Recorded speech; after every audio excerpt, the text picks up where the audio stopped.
네, 안녕하십니까. 경제민주주의 20일 전성인과 김경률 코너를 오늘 이제 첫 방송 시작합니다. 아, 저 김경률과 전성인 아닌가요? 전성인과 김경률로 하기로 했습니다. 그 중요한 사람은 뒤로 간다고 해서 그렇게 해서 시작한 거고요. 오늘은 그 이재용 부회장의 파기환송심 재판이 진행 중인데요.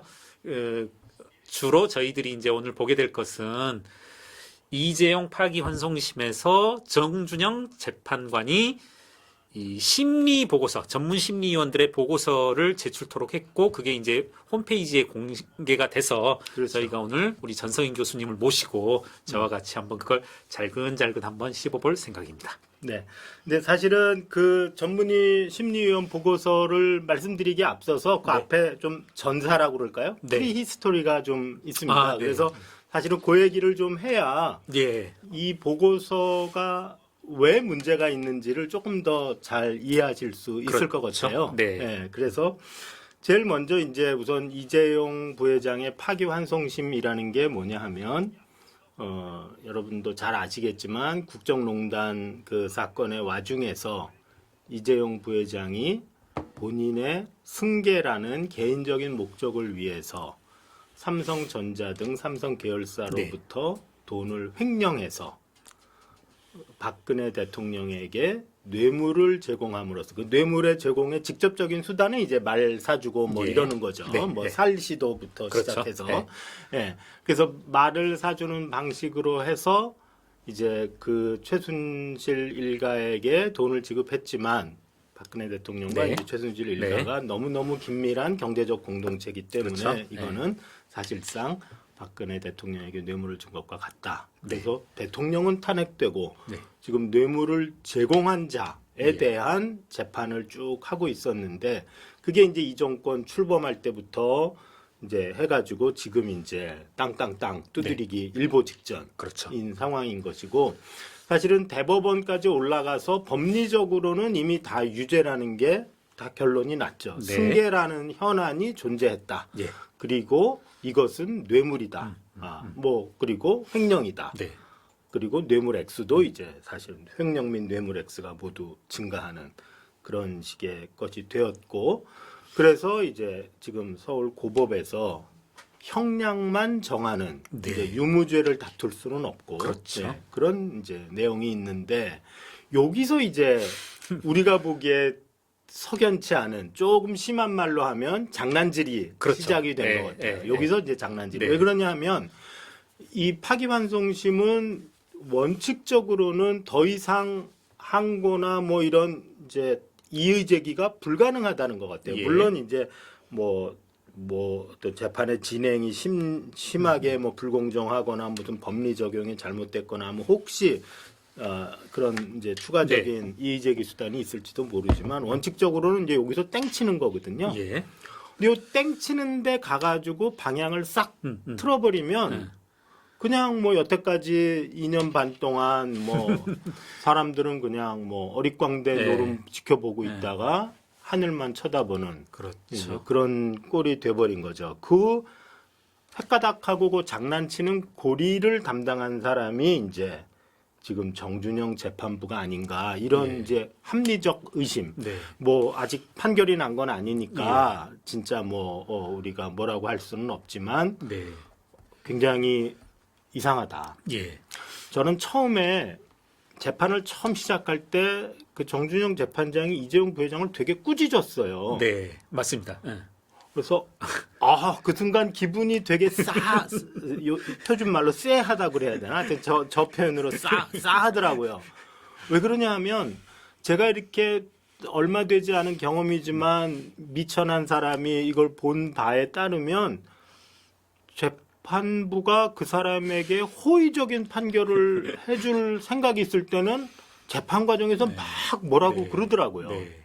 반대로 이 사람한테 세게 형량을 할 때는 다 들어줘 다. 그러고는 이제 뒤에 와서 이제 너는 사실은 근데 굉장한 죄인이었어. 그렇죠. 뭐 이제 이렇게 네. 하는 것 같았어요. 근데 막 꾸짖어가지고 이건 뭐지? 그때 많은 사람들이 그 이제 정준영 판사가 아마 제 기억에 파기환송심 첫 재판으로 기억하는데 상당히 꾸짖었었고 맞아요. 많은 언론들이 촉각을 곤두세웠죠. 그리고 이제 그때 당시 전성희 선생님께서 저에게 텔레그램을 보낸 것도 저도 기억이 나요. 네. 이거 좀 이상하다. 징조가 이상하다. 네. 얘가 이렇게 꾸짖는 것으로 봐서 앞으로의 그렇죠. 일어날 전말이라고 해야 될까요? 예. 상당히 좀 불안하다 징조가 이렇게 예. 말씀하셨죠. 그러니까 사실은 기술적으로 보면 대법원이 그 파기환송심에서 여러 가지를 다 무죄를 내려줬지만 네. 딱 한 가지 예. 중요한 범죄 유죄를 내렸는데 한 가지를 무죄를 내린 게 뭐냐면 재산 해외 도피 네, 네, 그거거든요. 근데 이거는 최저형이 막 10년인가 그랬던 것 같아요. 굉장히 높았어요. 네. 그 금액이 네. 뭐 높기 때문에. 그리고 그런 경우에는 재판부가 마음대로 형량을 깎을 수 있는 소위 말하는 장량 감경이 절반을 해도 집행유예가 안 나오는 예. 그런 범죄였어요. 네. 근데 그거를 딱 대법원이 무죄로 빼줬고 그래서 이재용 부회장 변호인단이 사실상 거기서 만세를 불렀다는 네, 뭐 네. 그런 기사도 예. 있었거든요. 자, 그럼 만세를 부르고 그 만세를 구현하는 방법이 뭐냐? 이제는 장량감경으로 문제를 풀자. 네, 이제 이렇게 그렇죠. 네, 된 건 아닌가 네. 이런 의심이 든다는 예. 거죠. 그 의심을 구체화했던 게 올 연초에 있었던 공판에서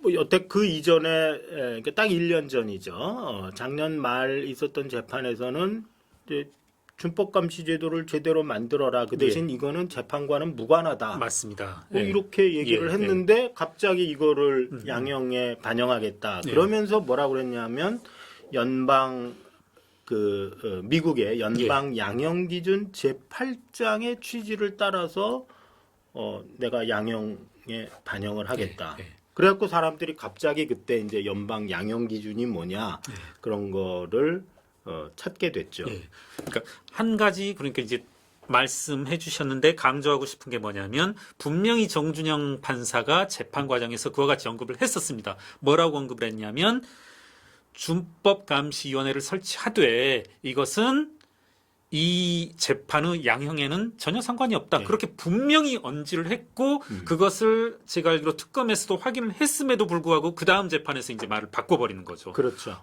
상당히 정말 뭐 그러니까 이런 경우는 그러니까 재판부가 이제 뭐 속으로 어떤 생각을 네. 가지고 겉으로 그것과 부합하는 표현을 하건 안 하건 하는 거는 있을 수 네. 있지만 재판을 주재하면서 했던 말을 그 다음 재판에서 재판부가 스스로 번복 그래도 되나요? 아니 나 사실 이거 잘 몰라요. 네.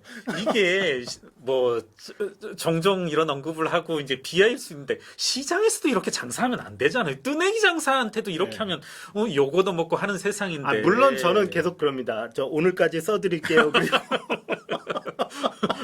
맨날 오늘 못 쓸 것 같은데요. 한번 조금만 연기해 주세요. 저는 뭐 그러지만 제가 이제 뭐 쓰레기인 걸 다 아는 거니까. 그렇지만 판사님은 모든 사람이 겪는 고통인데, 저도 정말 그때 황당하고, 사실은 이렇게 재판 과정을 여러 이제 기자님들로부터 이렇게 듣는데, 두 번째 재판에서 이제 그 이야기를 했단 말입니다. 정준영 판사가 뭐라고 했냐면, 이걸 반영하겠다. 그러니까 제가 알기로 곧바로 특검 측에서, 아니, 당신 지금 뭐 하는 소리냐. 저번 재판에서 분명히 양형에 감안하지 않겠다고 말을 해놓고서, 양형에 반영하겠다고 말 바꾸는 게 가능하냐. 굉장히 반발이 심했음에도 불구하고, 이제 그 재판 스케치 과정을 이렇게 되돌려 보면은 그냥 무시하고 그냥 넘어가 가는 버리더라고요. 거죠. 그리고 네. 이제 그 다음 공판에서 이제 뭐 이거를 평가하겠다. 네. 그래서 각 그 이제 특검과 변호인단이 한 명씩 했으면 좋겠다. 예. 나도 한 사람 하겠다. 예. 그러면서 이제 한 사람을 콕 집은 사람이 지금 이제 전문 심리위원단에 네. 포함된 네. 그 강일원. 강일원. 네, 네, 네. 강일원 전 헌법재판관. 예, 예, 예. 그러니까 이분은 그냥 무색무취하게 여기에 싹 나온 게 아니라 바로 그렇게 자기 발언을 번복해서 사람들로부터 의심의 눈총을 받은 정준영 재판부가 탁 집은 예, 그런 그렇죠. 분이라는 그렇죠. 거죠. 그러니까 이분이 어떻게 이제 그동안 이 강 전 헌법재판관이 어떻게 판결했느냐는 변론으로 하더라도 예, 이 일에 들어오시게 된 과정 그것은 그렇게 깔끔한 과정이 아니다. 아니었다. 예, 예. 이런 그렇죠. 게 있는 거죠.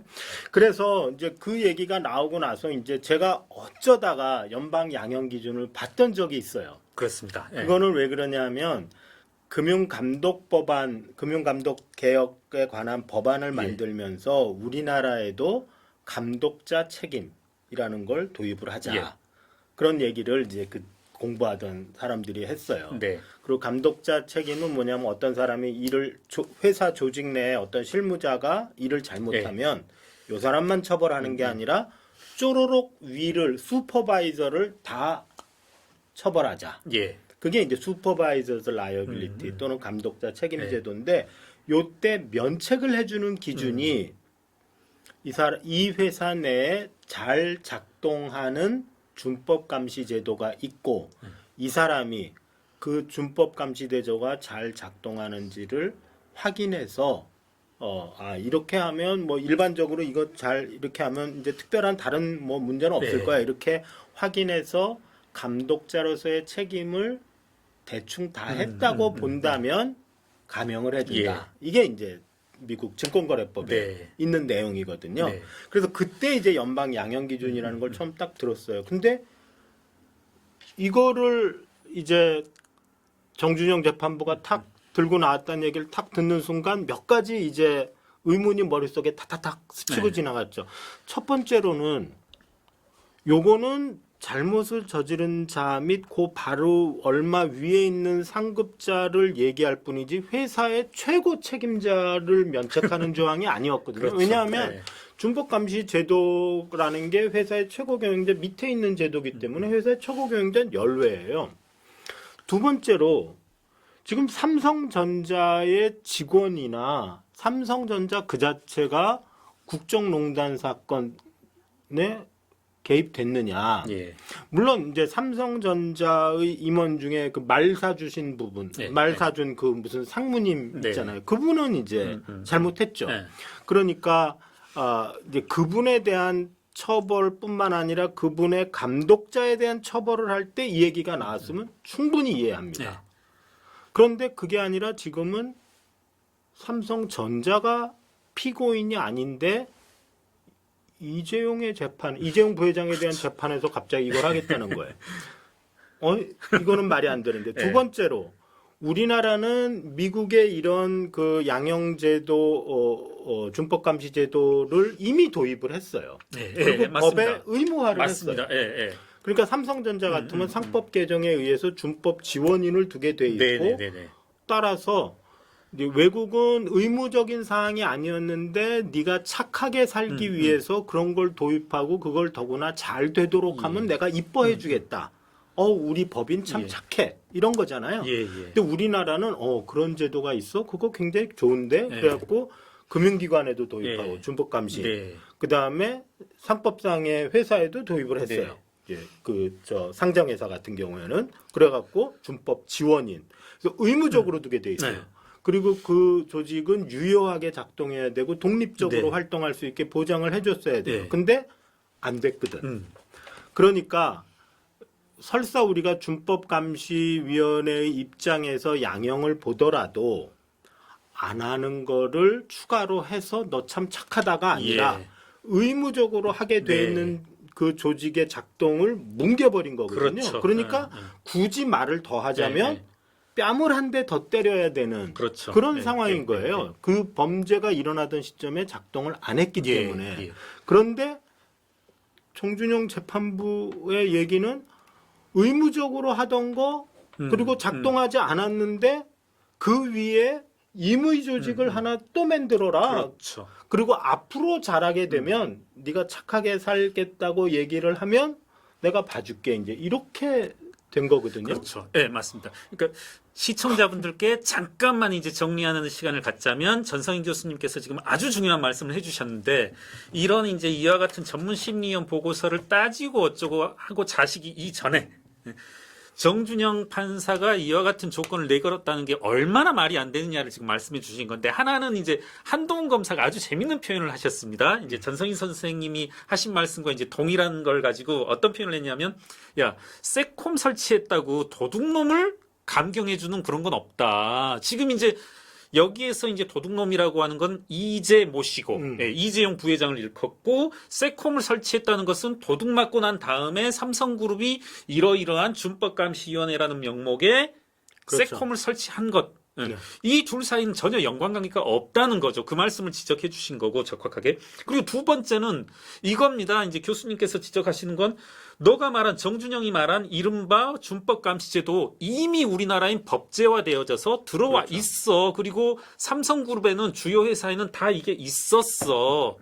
그리고 이제 회계사로서 이제 한 말씀만 더 덧붙인다라면 이와 같은 내부 통제 구조, 내부 관리 제도에서 어떤 사고가 났다라면 그것은 그 내부 관리 제도가 어긋났다, 잘못됐다라는 반증으로 그렇죠. 삼거든요. 이건 어긋난 거다, 작동이 안 하고 있어, 실패야. 이걸 의미하는 것이기 때문에 더 따져볼 계제가 그런 없는 거죠. 에도 불구하고 정준영은 자꾸 이제 야 그래?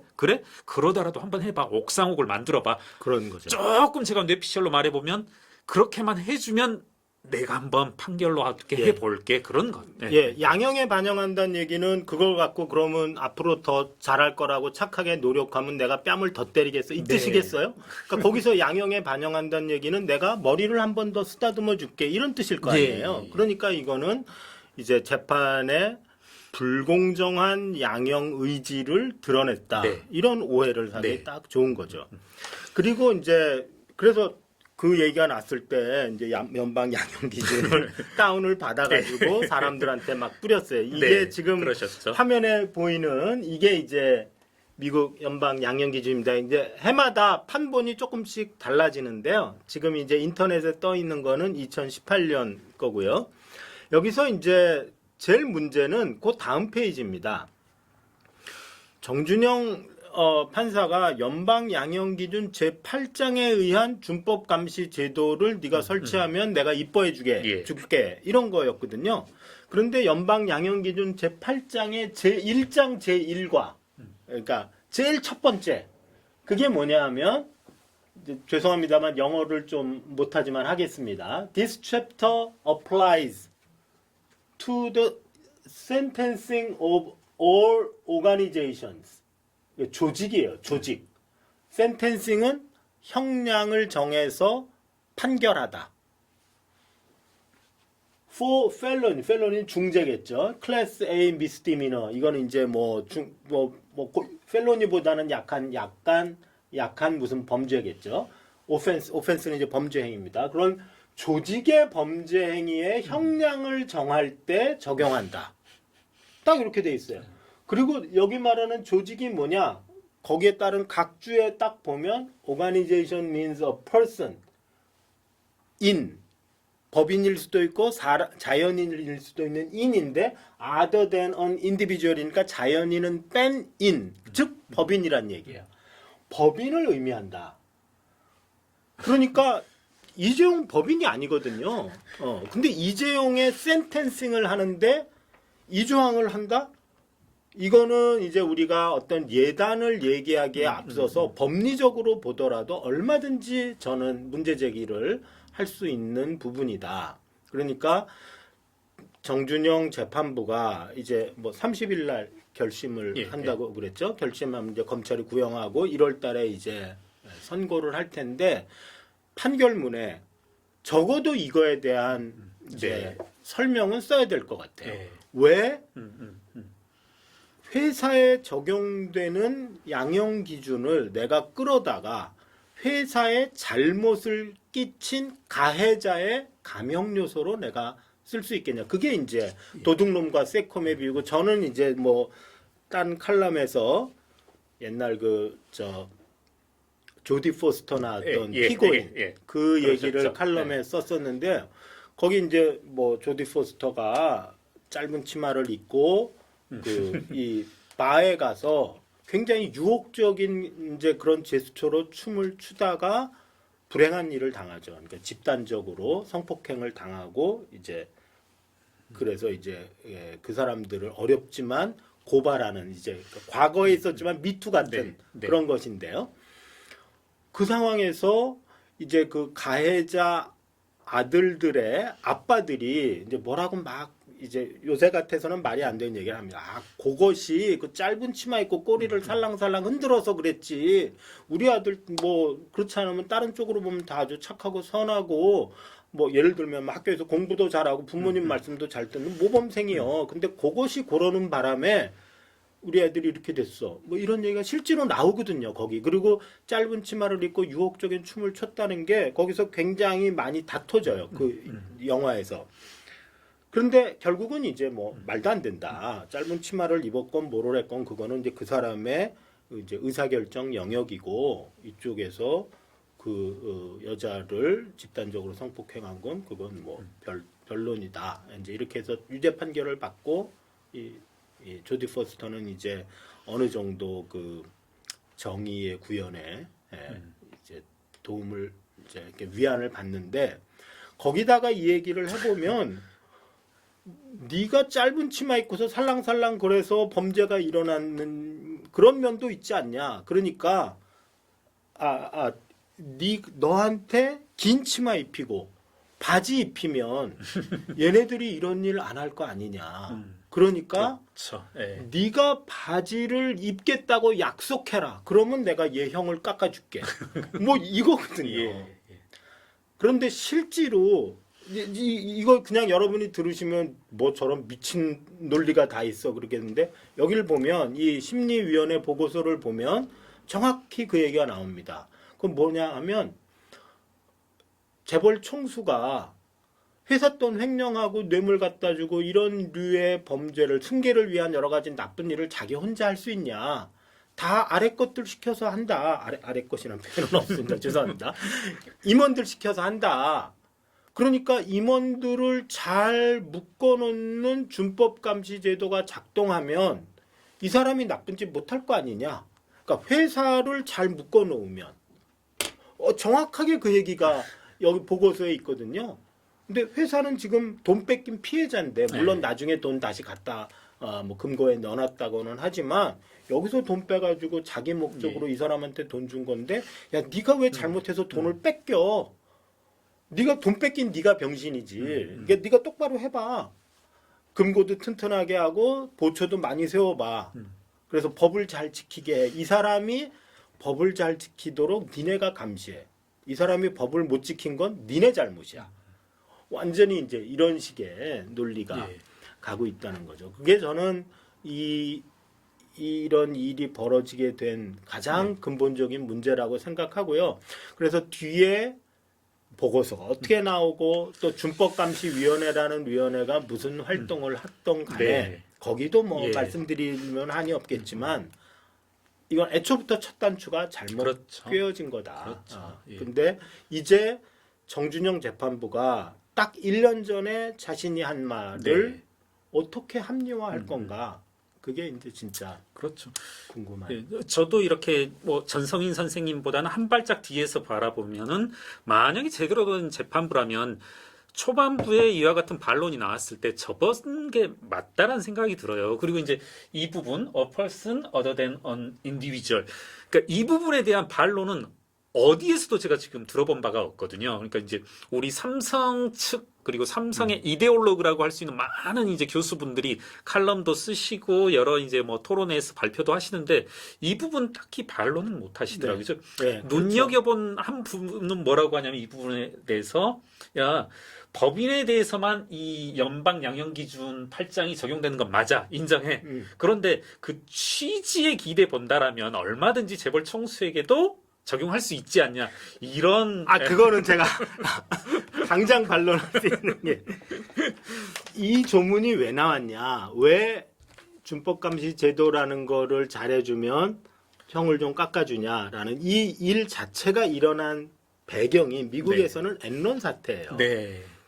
엔론 사태라는 게 이제 어떤 엔론이라는 기업이 한편으로 굉장히 혁신적인 아이디어도 냈죠. 뭐 전력은 거래할 수 있고, 네. 그래서 전력 거래소를 만들고 이런 것도 파생 상품의 대상이 되고 뭐 어쩌고 저쩌고 했지만 결국은 분식회계를 해가지고 뭐 하여튼 뭐 회사가 결국은 공중분해됐죠. 그렇죠. 공중분해되고 거기에 했던 컨설팅 펌도 날라가고 예. 아서 앤더슨이라는 예. 네, 그랬는데 그런 거 하고 나서 이것은 자본시장을 뒤흔드는 중대한 범죄다.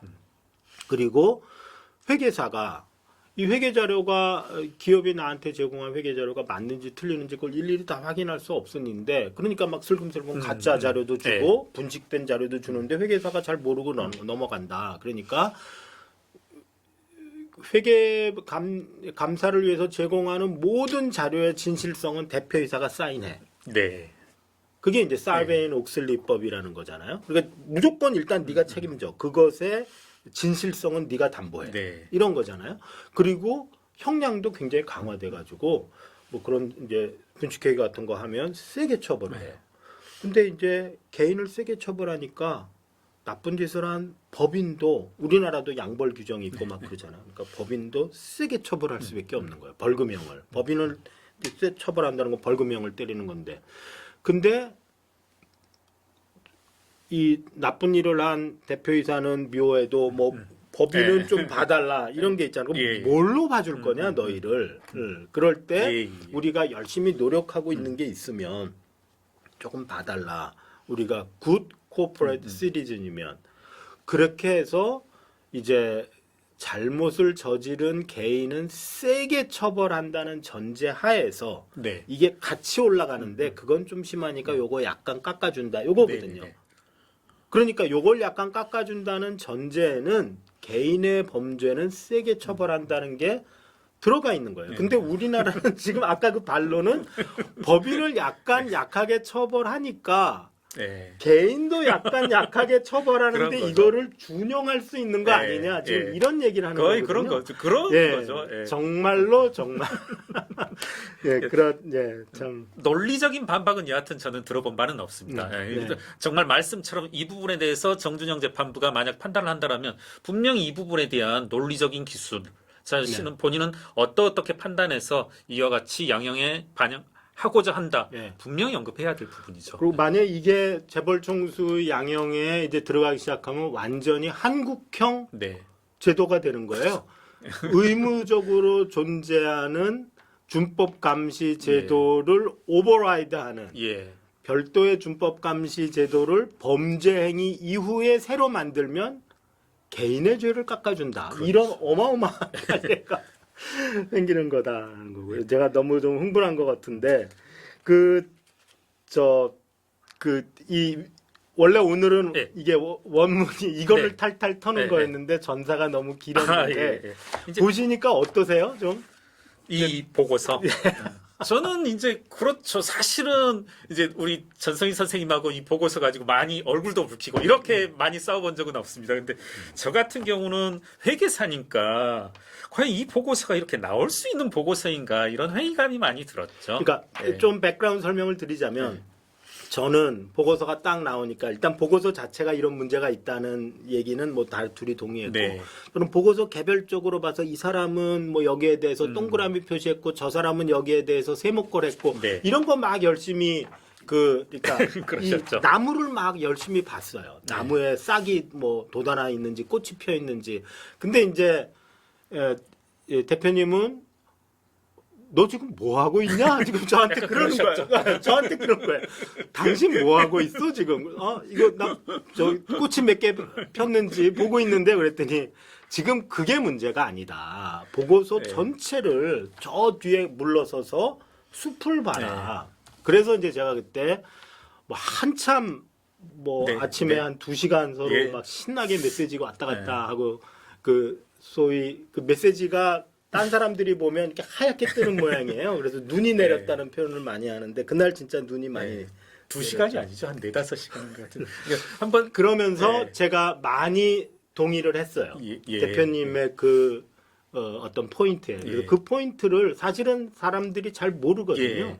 한번 그걸 좀- 이렇게 한번 비유를 해볼게요. 역시 이제 제가 겪었던 일화일 수 있는데요. 뭐 시청자분들이 재미없을 수도 있지만 제가 한 10년 전쯤에 광노현 교육감께서 이제 서울시 교육감일 때 시민감사관 제도가 있어서 모 고등학교 이제 감사를 간 적이 있습니다. 2주 일정이었었는데 그래서 이제 저는 학교 이렇게 회계 담당 보고 은행 자료를 갖다 달라고 했어요. 너희들이 거래하고 있는 은행 전체 계좌를 갖다 다오 해서 사실은 안 갖다 주더라고요. 그래서 2주 일정이니까 한 목요일까지 월, 화, 수 3일 목요일 날 아침에도 안 갖다 주길래 저는 계속 노트북에서 이렇게 카드 놀이를 하고 있었어요. 이렇게 카드를 계속 맞추고 있었거든요. 그랬더니 이 장학관 한 분이 이제 네. 참다 오신 거죠. 그날은 이제 도저히 못 참겠다. 아, 김혜계사님 뭐 하세요? 그래서 이제 네. 이야기했죠. 화를 내고 격앙되셨거든요. 그래서 그게 아닙니다. 장학관님. 회계사들한테는 어떤 뭐 은행 계좌의 적정성 이걸 평가하려면 우리는 모집단을 일단 회계사들은 확보를 해야 된다. 모집단을 확보하지 않고서 뭐 이거 보는 건 아무 의미가 없습니다. 그래서 저희는 이렇게 노는 게 맞고요.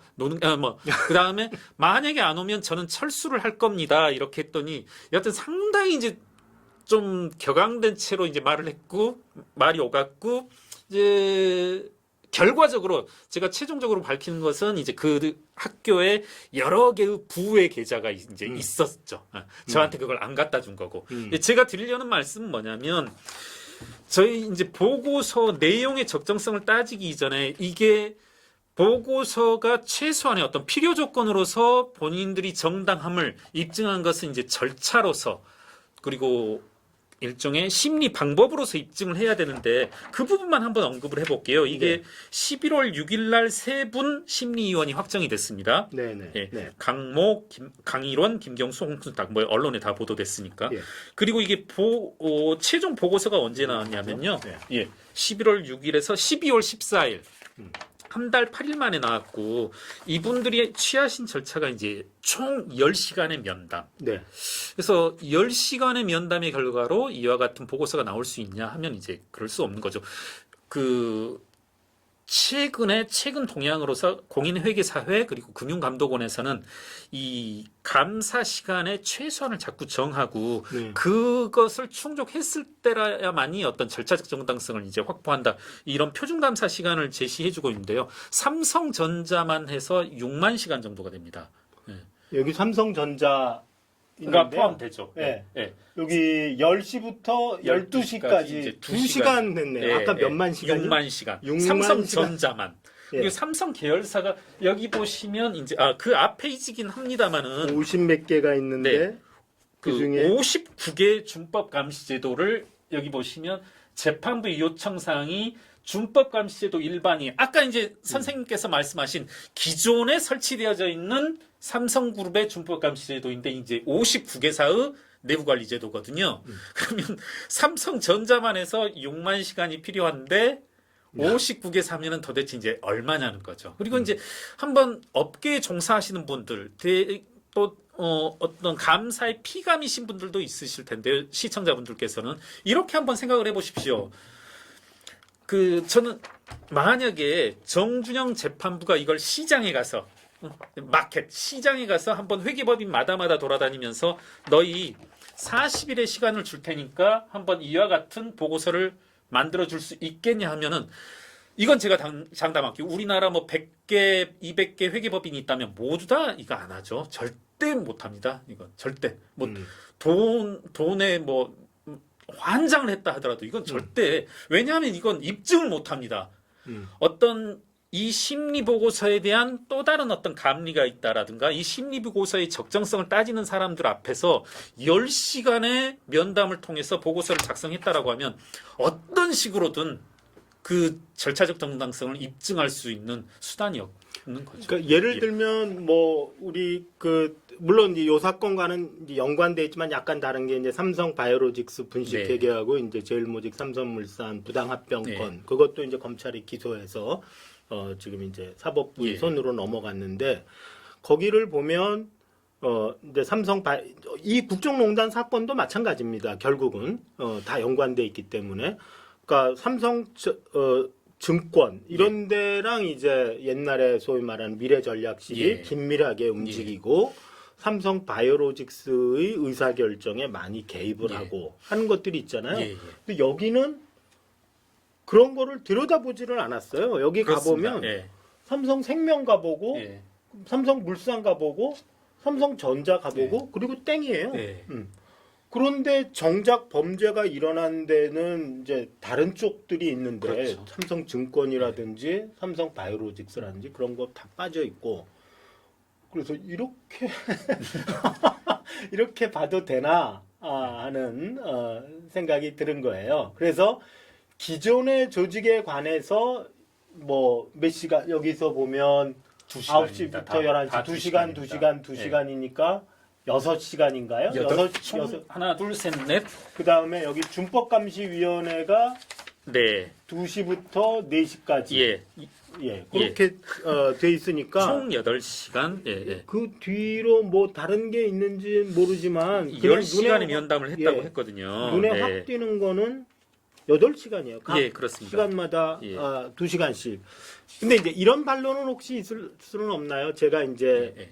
굳이 뭐 삼성 쪽에서는 굉장히 억울할 수 있으니까 또는 뭐 재판부나 심지어는 이 전문 심리위원단조차도 우리 똑바로 했다 왜 10이냐 그래서 우리 비록 2시간밖에 안 했지만 우리가 직접 조사한 게 아니고 거기 있는 50 몇 개 계열사가 그 중에 이제 준법 감시인이나 준법 지원인이 있는 경우에는 다 자기네가 이 사건과 관련해서 취한 행동 이런 것들이 이렇게 두툼한 보고서로 다 갖다 냈다. 여기 막 보고서가 3, 40개 있지 않냐. 그러니까 우리는 가서 샘플로 3개만 보고 그냥 간단히 질의응답하고 뭐 그랬지. 사실은 이 엄청난 서류 더미에 파묻혀서 이거 다 본 거다. 그 대신 보긴 다 봤다.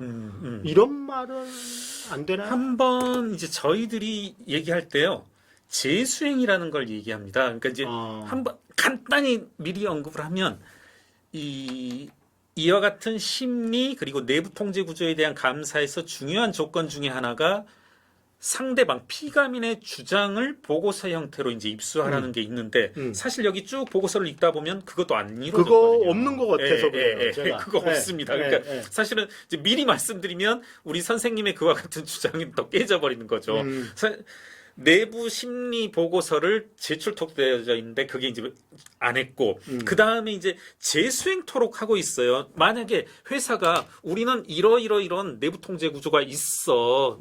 뭐 돈을 뭐 구매 절차에서 200억 정도를 삼성전자에서 특정 A로 보내기 위해서는 이와 같은 내부 통제 구조 A, B, C, D가 있습니다 하면은 그 통제 절차를 한번 재수행을 해야 되는 거거든요. 정말 그렇게 되는지 이런 것도 해야 되는데 사실 이 2시간의 면담으로 그게 이루어졌다는 증적도 없고 사실 뭐 그게 있다라면 저희 회계사들은 뭐라고 하냐면 이제 보고서로 다 말한다라고 하는데 그런 내용이 이제 사실 없거든요. 그리고 이제 계속 이 위원들도 계속 반복을 하고 있고 이런 시간상의 문제로 인하여 이런 제약이 있다. 그런 제약이 이런 중차대한 제약이 있으면 사실은 보고서를 안 냈어야죠. 제가 회계사인 관점에서 이제 저는 네. 회계 제도를 잘 모르는 입장에서 이런 생각이 들어요. 오케이, 뭐 시간이 짧았고 그 다음에 그렇다고 본인이 그 지원단들이 직접 돌아다니면서 50 몇 개를 다 할 수 있는 시간은 뭐 분명히 없었고 그렇다면 니네들이 좀 보고서를 내봐라.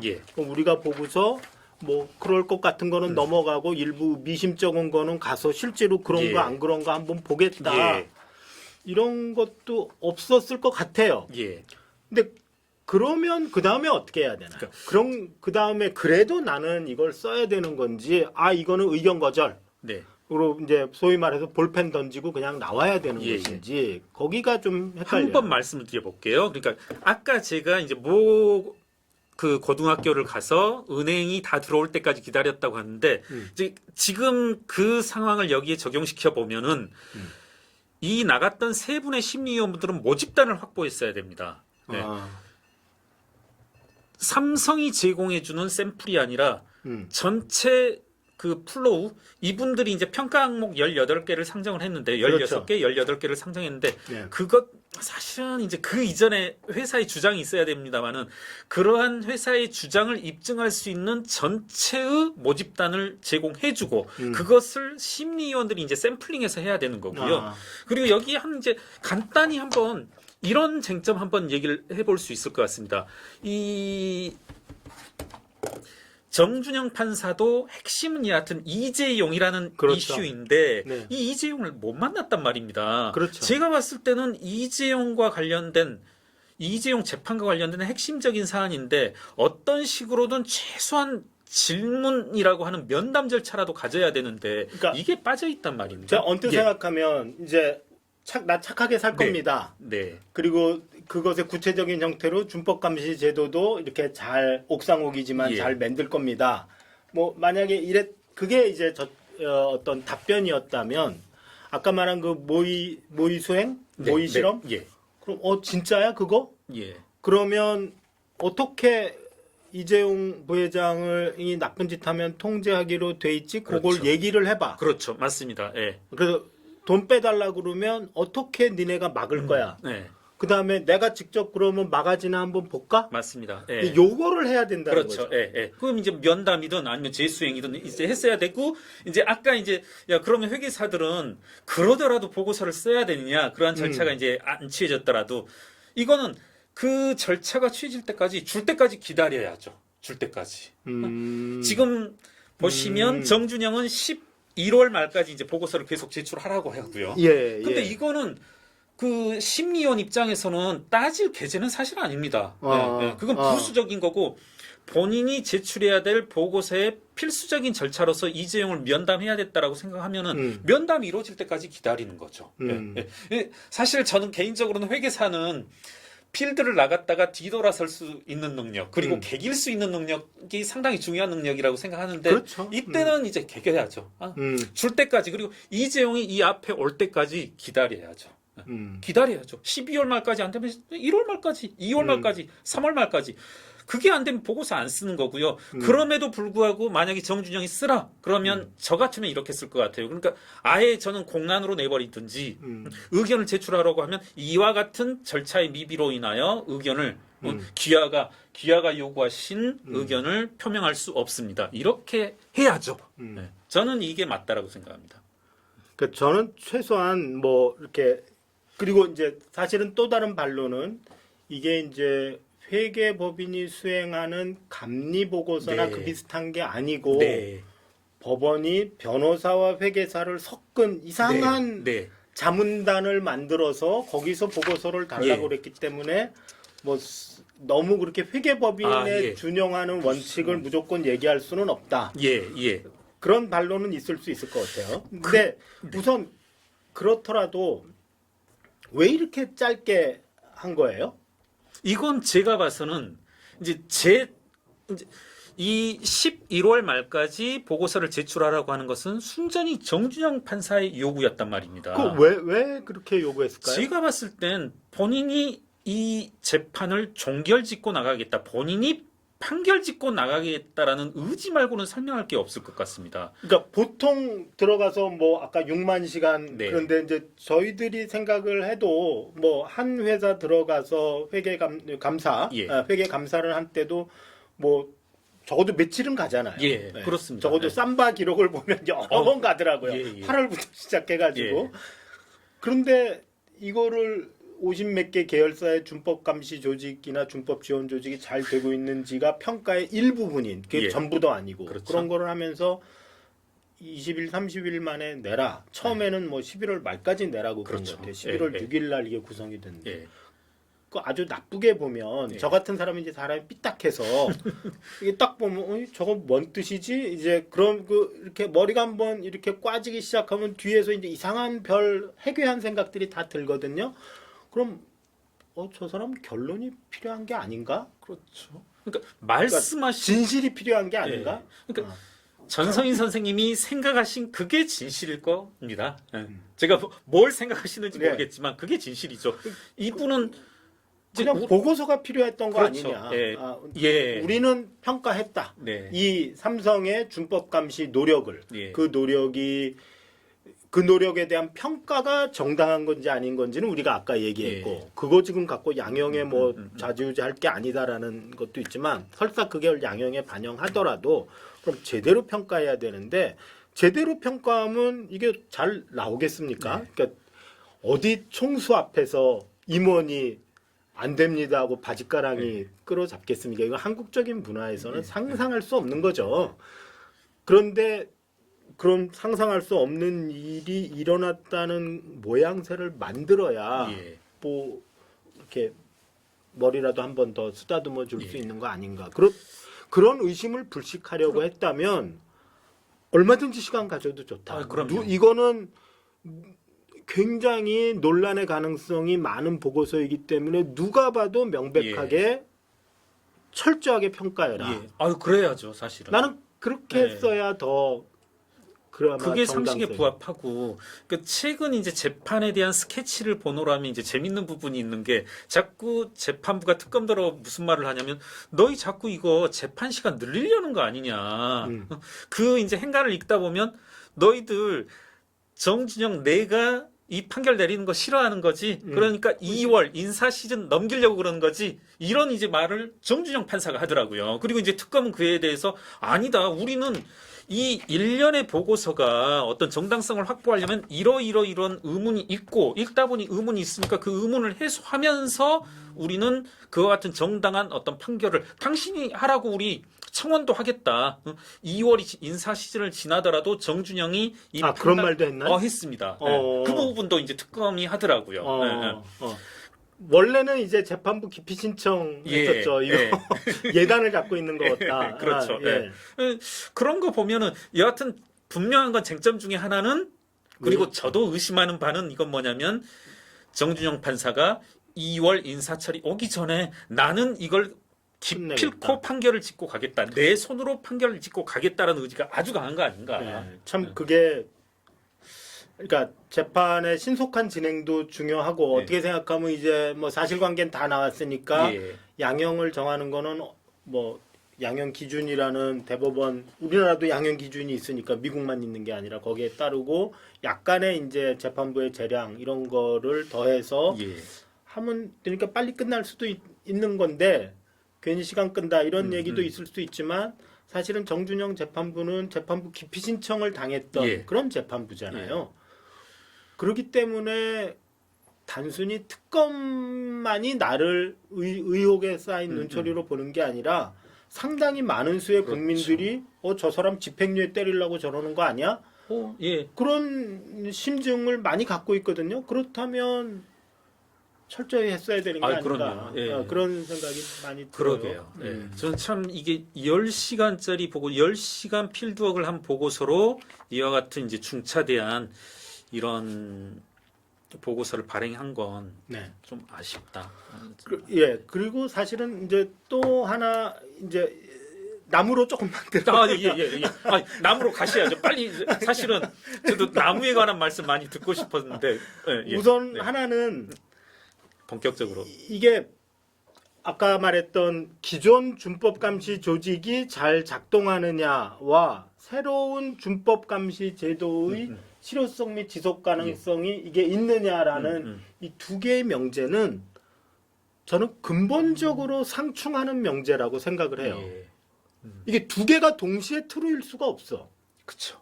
왜냐하면 준법 감시 제도 일반은 이게 법률상 제도고 의무적으로 있어야 되는 제도고 이거를 개판으로 하고 이것만 잘하면 되냐? 그럼 법률상 의무를 위반하는 거예요. 맞습니다. 그 다음에 이 제도 법률상 제도는 독립적으로 운영하도록 돼 있거든요. 근데 그것 말고 그 바깥에 있는 임의 기구가 권한이 막 막강해지면 원래 법률상 기구의 자율성과 독립성 어떻게 되겠어요? 개판 나는 거잖아요. 그러니까 이게 잘 되면 좋은 거냐? 이게 잘 된다는 얘기는 얘가 묵사발이 난다는 얘기이기 때문에 이게 잘 되니까 좋다라는 말도 할 수가 없고요. 이게 잘 되면 얘는 필요가 없는 건데 얘가 범죄행위 시점에 작동하질 않았어. 그거를 오버라이드 할 수가 없고 그래서 실제로 이제 이게 여기 이 보고서에도 계속 나오는 게 준법감시 제도가 실효성이냐? 그러니까 이제 세 분 중에 특검이 의뢰한 한 분은 실효성이 없다. 이런 얘기를 계속해요. 그러니까 딴 분들은 뭐라 그러냐면 그 실효성 없는 게 정당한 거다. 그래요. 이게 뭔 소리야? 실효성 없는 게 정당하다고? 왜냐? 그게 실효성이 있으면 법상 제도인 이게 묵사발이 나지 않냐. 그러니까 그 실효성 없는 게 그게 맞는 거야. 답이 그렇게 나와요. 그러니까 그 말은 뒤집어서 말하면 정준영 재판부가 이거 두 개를 평가를 해달라고 한 그 애초의 문제의식 자체가 네. 이해할 수 없는, 맞습니다. 이해할 수 없는 문제의식. 선생님하고 저하고 정확히 동일한 지점을 봤는데요. 사실은 저희들이 이제 회계사로서 이제 보고서라고 하면은 가장 중요한 부분이 이제 이른바 이게 목적이 되는 겁니다. 목적이 네. 되고 대상이 되고 어떤 보고서의 어떤 크리티컬한 최종적인 도달점인데 저 이게 어떻게 쓰여졌을지 보고서가 공개되기 전에 되게 궁금했고 사실은 좀 저 역시 의무하게 말씀을 드려보면 어차피 여기에서 결정이 날 수밖에 없다. 너희들 뭐라고 쓰는지 한번 보자. 이건 절대 모순일 수밖에 없기 때문에 이걸로 한번 조지 마. 이런 생각을 가졌는데 말씀처럼 이것 자체가 양립할 수가 없는 겁니다. 이미 그렇죠. 재판부 요청 사항 자체가 이게 말이 안 되는 거죠. 위에 맞아요. 뭐 위에는 뭐 적절한 비유가 안 들어오는데 위에는 사람 아래는 뭐 물고기 이런 식으로 한번 살아있는 뭐를 잡아와봐 이런 거하고 지금 똑같은 거죠. 그렇죠. 예. 예. 그래서 참 그리고 또 하나 이제 제가 뭐 내용도 내용이지만 그 형식에 관해서 문제 삼고 싶은 거는 이 점검 결과예요. 네. 맨 시간이 얼마? 아니 많이 안 네네. 지났습니다. 자꾸 많이 안 시간이 죄송합니다.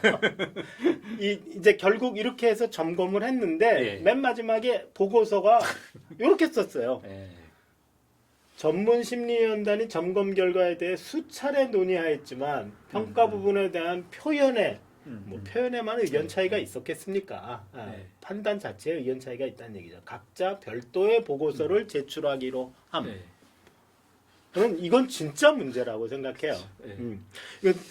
이게 적절한 비유인지 아닌지는 모르지만 제 마음속에 일단 떠오르는 첫 번째 모습은 재판이 떠오르더라고요. 이분들이 이제 일종의 무슨 재판을 한다. 준법감시제도 그게 과거의 것이건 뭐 새로 만들겠다는 것이건 둘이 상충하건 말건 그건 논외로 하고 야 니네 준법감시제도가 제대로 되는지 우리 셋이서 네. 판단을 내리겠어. 이렇게 일종의 재판부를 구성했는데 재판부 내에 좌배석, 우배석, 재판장, 주심 뭐 이런 사람들 의견이 다 다른 거예요.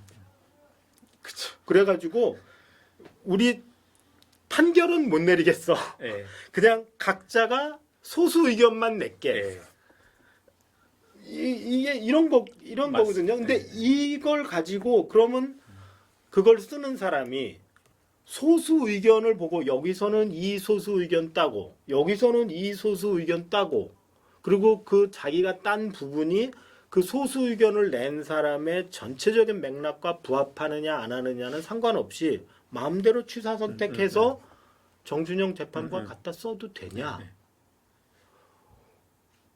그래서 그거 어떻게 되는 거예요? 아까 이거 이제 판결이 없는 거 아닌가요? 예, 선생님께서 말씀하셨고 같이 나간 토론회에서도 제가 한번 그런 얘기를 했었는데 이건 심리 보고서가 아닌 컨설팅 보고서다.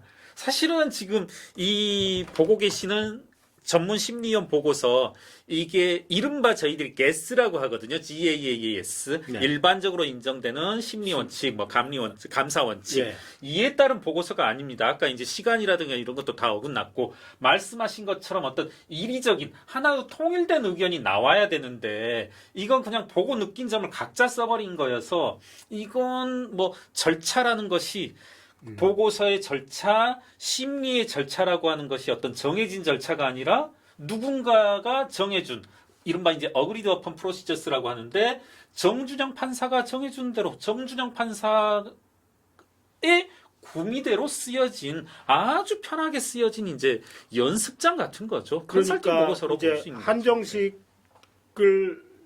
나와야 되는데 네. 뭐 한정식에 뭐 한정식 뭐든 간에 그냥 따로따로 각자 상의 반찬만 나온 거예요. 그렇죠. 예, 예. 그 이게 막 편식이 가능한 예. 자기가 좋아하는 음식만 골라가지고 네. 그리고 또 하나는 이런 생각도 들어요. 저는 참 그 인간성이 못 돼가지고 이상한 생각만 이제 하는데 어떤 생각이냐면 전문심리위원단이 세 분으로 구성이 됐는데 한 분은 특검이 추천했고 한 분은 삼성 변호인단이 추천했어요. 두 그렇죠. 분의 의견이 핵심적인 데서 같을 수가 없을 거 아니겠어요. 예. 그러면 이제 합동 보고서를 내면 그거를 어떻게든지 절충을 해서 의견을 내는 것인데 개별 보고서를 내기로 하면 이거 두 개는 의견이 서로 갈릴 거 아니에요. 그러면 누구든지 나는 예상할 수 있죠. 얘네 둘은 퉁치겠다. 이 네. 보고서 두 개는. 예. 그리고 이 사람 보고서를 예. 따르겠다. 이렇게 될 가능성이 있어요. 이분이 너무나 큰 캐스팅 보트를 예. 쥐는데 이분이 누구냐? 재판부가 딱 지난 연초에 2월인가에 난 이 사람 찍었어 그렇죠. 예. 하고 핸드픽한 바로 그분이에요. 예. 맞습니다. 그 말은 뭐냐? 아주 나쁘게 보면 이거는 2월 달에 재판부가 의도했던 바로 그냥 그것대로 흘러갈 가능성도 배제할 수 없다. 이거 말 조심해야지. 뭐, 하여튼 뭐 최대한 객관적으로 보이기 위해서 노력을 했지만 프로세스가 이렇게 되면 이렇게 개별 플레이를 하는 것이 되면 결국 재판부가 당초에 픽했던 그 사람 의견에 전적으로 따르고 나머지 사람은 그냥 그쵸. 거기서 예. 저기 행복한 춤을 춰준 것뿐 예. 아니냐. 저는 뭐 이 부분에 대해서는 전적으로 이제 선생님 생각과 좀 100% 일치를 합니다. 예. 누구도 이 세 명이 선정되어졌을 때 한 명은 뭐 찬성 반대 이렇게 해본다라면 준법감시위원회가 좋다 나쁘다 이렇게 할 건 자명한 거고 한 분은 삼성 한 분은 특검이니까 네. 그럼 이제 결국은 강일원 위원이 이제 캐스팅 보트를 쥐고 있는데 이분은 정준영 판사가 이제 지정한 사람이란 말입니다. 그러니까 뭐 그 합동 보고서를 쓰더라도 그분의 의견이 굉장히 중요했을 텐데 그렇더라도 실제로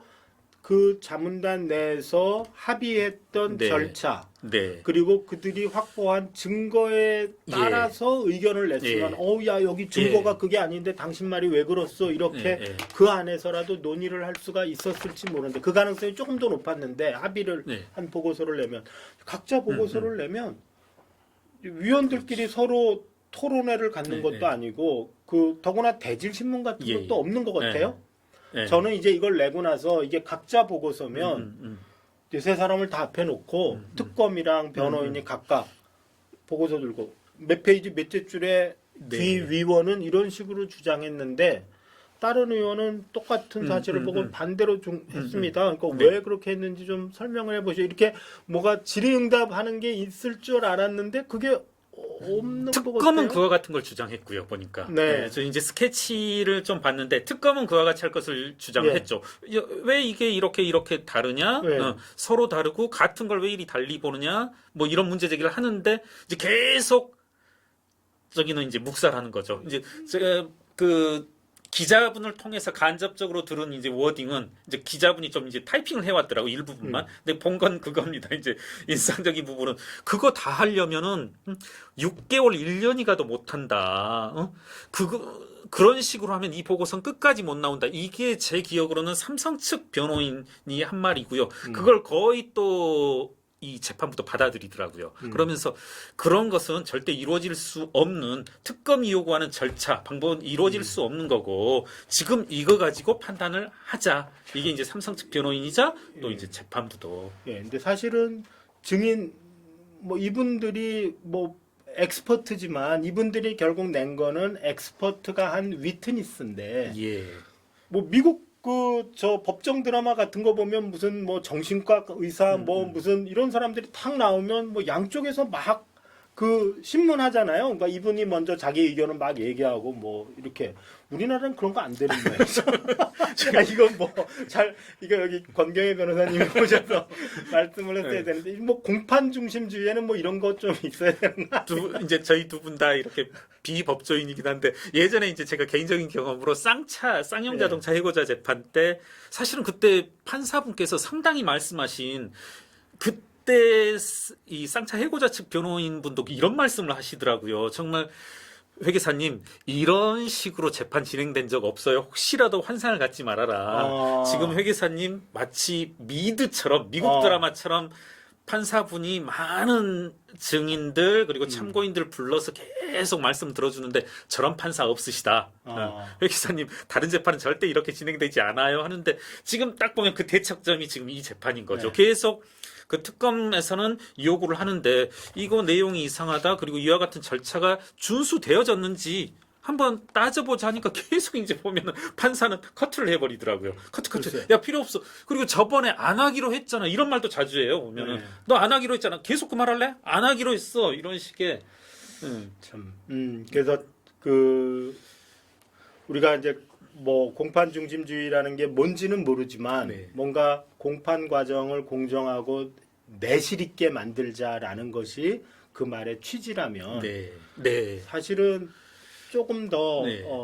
그리고 이것만큼 중요한 재판이 어디 있어요? 이거 거의 10년에 한 번 올까 말까 그럼요. 재판인데, 예. 그러니까 삼성의 총수가 걸렸던 재판은 뭐 거의 손에 꼽을 10년에 한 번 정도 나오는 손에 꼽을 정도 아닌가요? 뭐 옛날 그 조준웅 그럼요. 특검 예. 때 뭐 그 엑스파일 때 예. 그랬고 이재용 부회장이 걸린 거는 이번이 처음인 것 같아요. 예. 뭐 이제 프로포폴 뭐 이런 거는 뭐 어떤 논외로 하더라도 그 우리나라 그러니까 특정인을 뭐 예. 어때서가 아니라 우리나라 최대 재벌의 총수라면 그것은 이제 국가적인 관심사이거든요. 아무리 본인이 아, 이제 그럼요. 이거 개인적인 범죄라고 하더라도 그것이 어떻게 처리되느냐는 사실은 우리나라 재벌 생태계에도 커다란 영향을 미치고 뿐만 아니라 저는 이제 사법부에 대한 국민의 신뢰에도 굉장히 큰 영향을 미친다고 생각을 해요.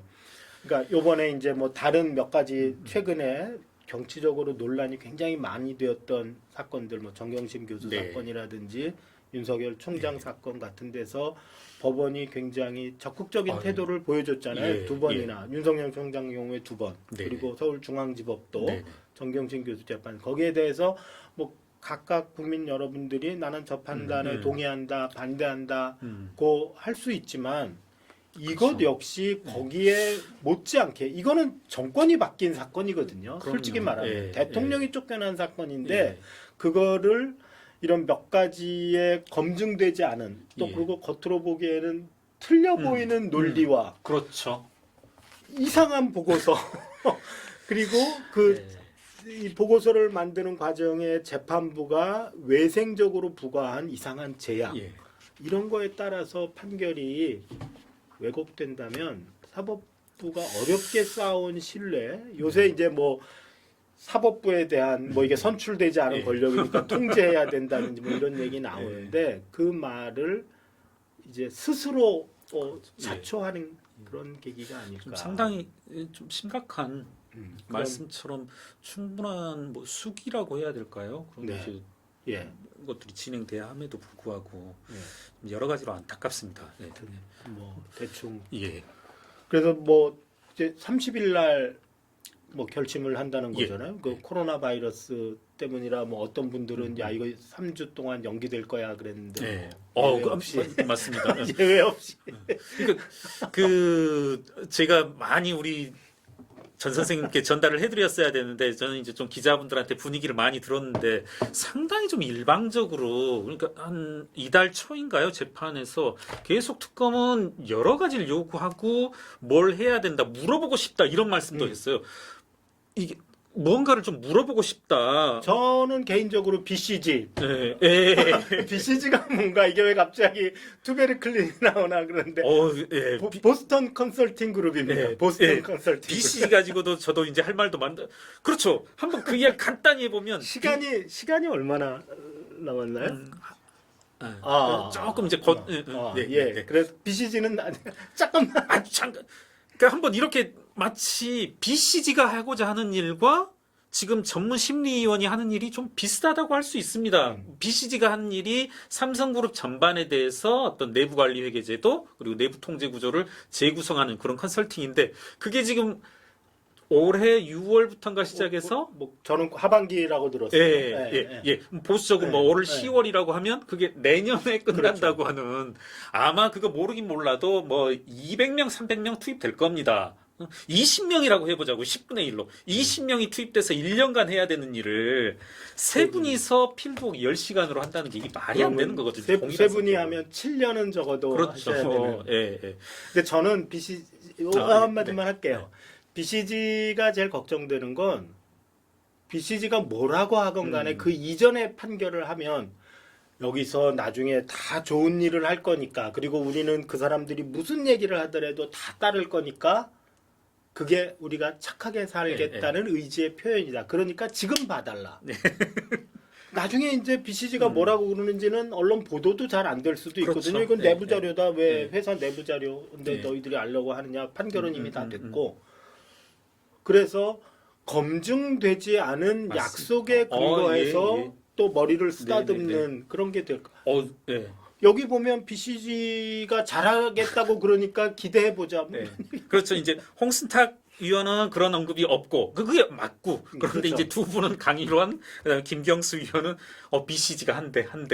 참고로 이제 회계사들이 이와 같은 보고서를 여러 가지 형태로 많이 내는데요. 미래의 약속, 현재 토대하지 않은 미래의 약속들은 전혀 이제 평가 요소에 넣으면 안 된다는 게 아주 기본의 기본입니다. 그러니까 그 저희들의 어떤 이론 서적에도 있고 같이 이제 스태프들 데리고 나가서 컨설팅을 갈 때도 항상 주의하는 게 야 너희 이 회사 나갔을 때 기업 가치 평가나 한다고 할 때 그 예를 들어 회사가 뭐 마진가 만들겠다, 에이즈 신약을 만들겠다 그런 이야기 절대 귀담아 듣지 마, 그거에 빠지지 마. 그게 기업 가치 평가 요소로 가버리면요 이거 이제 컨설팅이 아니라 이제 소설로 가는 거죠. 그래서 절대 못 가게 하는. 뭐 그런 보고서가 있긴 했었죠. 옛날에 안진 보고서 뭐 맞습니다. 삼성 그렇네요. 뭐 바이오 사업부를 뭐 만들겠다 네. 뭐 그런 거 있었지만 그랬죠. 아무튼 네. 네. 그 어떻게 오늘 하다 보니까 저 처음이라 막 네. 개발 제가 오늘 전성희 선생님의 강론들 나무들 많이 듣고 싶었고 그랬어야 되는데 네. 제가 또 입을 못 참고 많이 끼어들어서 아 저희 무슨 말씀을 첫 방송이니까요. 앞으로도 계속 이제 전성인과 김경률이라는 코너로 해가지고 자주 이렇게 찾아뵙도록 하겠습니다. 네, 선생님 한 말씀 하고 마무리. 뭐 영광이고요. 이렇게 데뷔할 수 있게 해주셔서 너무나 감사드립니다. 잘 지도 부탁드리겠습니다. 네, 이건 감사합니다. 감사합니다.